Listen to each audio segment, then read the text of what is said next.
ভালো করে তোমার নাম বলো। বাপের নাম, মিঠুন, মায়ের নাম, দীপ্তি, কোথায় থেকে আসছো? আম গাছ থেকে, আম গাছ কোথায়? ঢাকা। ঢাকায়। তুমি কবে থেকে এক ধরছো? অনেক আগের থেকে, 5 মাস আগের থেকে। 5 মাস ধরে ধরে আসো। কেন ধরছিলে? প্রেম করো না চালান? হুম, না, কি তুমি? ও আম গাছের নিচে গেছিল। ও আচ্ছা, তোমার কষ্ট দিছে? মানে তুমি তো কোনো আশিক লয়, অর্থাৎ তার প্রেমিক লয়। না, তোমার আম গাছের নিচে যে কি করছে ও?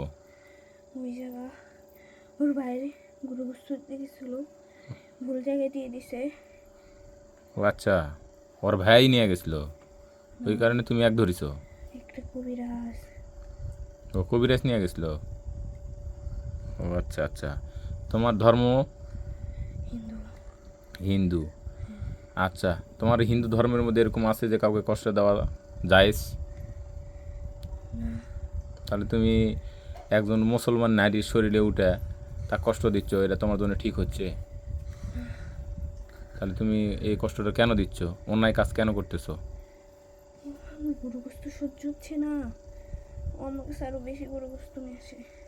এ একজন মুসলমান নারী, মুসলমানের জন্য গরুর গোস্ত হালাল, আল্লাহ পাক হালাল করে দিছে, এ তো খাবেই। হালাল জিনিস নিয়ে হারাম করবে নাকি? তুমি আর কাছে বিড়িছো কিসো? ওই জায়গায় গেল কে? ভুল জায়গায় দিছে কে কবিরাজ?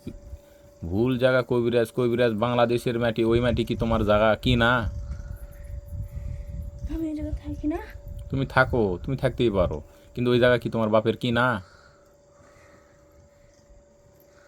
হ্যাঁ, পৈতৃক সম্পত্তি, ডকুমেন্ট আছে। না, তো ডকুমেন্ট না থাকলে যার সম্পত্তি তাই তো যেতেই পারে। গোটা বাংলাদেশ আমাদের সম্পত্তি।